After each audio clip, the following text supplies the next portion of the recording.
Russian aviation authorities have said that 4 Moscow airports restricted flights for security reasons amid a drone attack on the Russian capital. According to reports, at least 7 drones were downed en route to Moscow.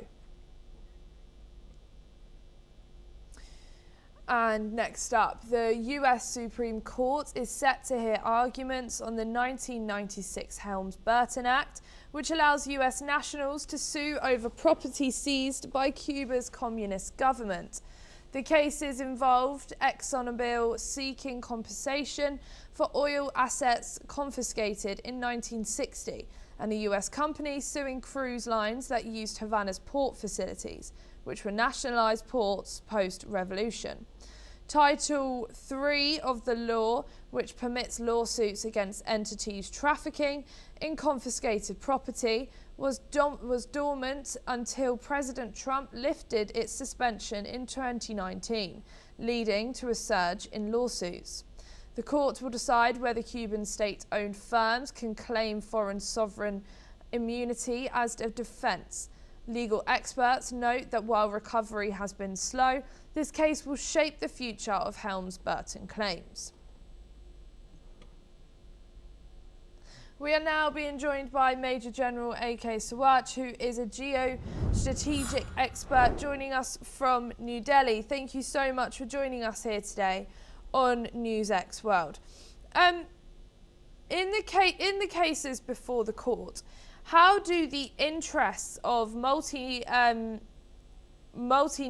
corporations like ExxonMobil and major cruise lines differ from those smaller claimants, and what might ruling for or against them signal for international businesses' incentives in Cuba?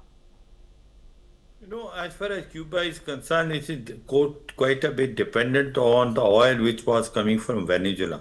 And there are a number of shell companies which were also involved in that. But after Maduro has been taken by America, he has been kidnapped, now he is in US, there is a trial going on as far as he is concerned. The acting president, Delcy Rodriguez, is by and large doing what the America wants. And now you find it that the oil which was basically a lifeline of Cuba, which was going from Venezuela at a discounted rate, is being stopped. And therefore, the economy of Cuba will now shutter. And as far as US is concerned, it wants a regime change in Cuba itself. The Cuban government is ready to talk to US, but they keep on saying they will speak on the equal terms.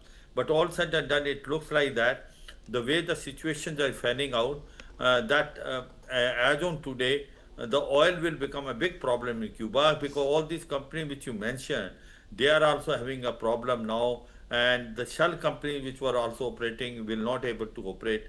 So I suppose the Cuban economy is not going to sustain for too long. And what are the broader diplomatic or geopolitical implications if US courts allow extensive litigation against Cuban state-owned entities or foreign companies that operate on property once confiscated by the Cuban government? You know, if that happens, as it is, as the economy of Cuba is not too good, and then if this is what has been decided by the court, or the America can put pressure on that, then the economy will further go down. And that's what it looks like, that the court order which has to come, and in case if it goes against the Cuban government, then the Cuban government is having a tough time as it is.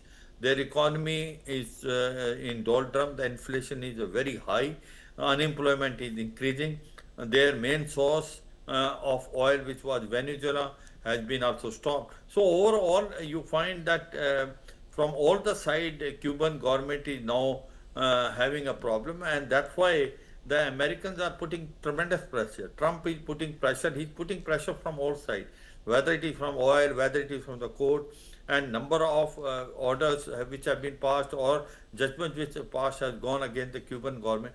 So overall, I suppose the way situation is fanning it out, it will be difficult for the Cuban government. Yeah, thank you. Please don't go too far, as we will be back with you very shortly. According to reports,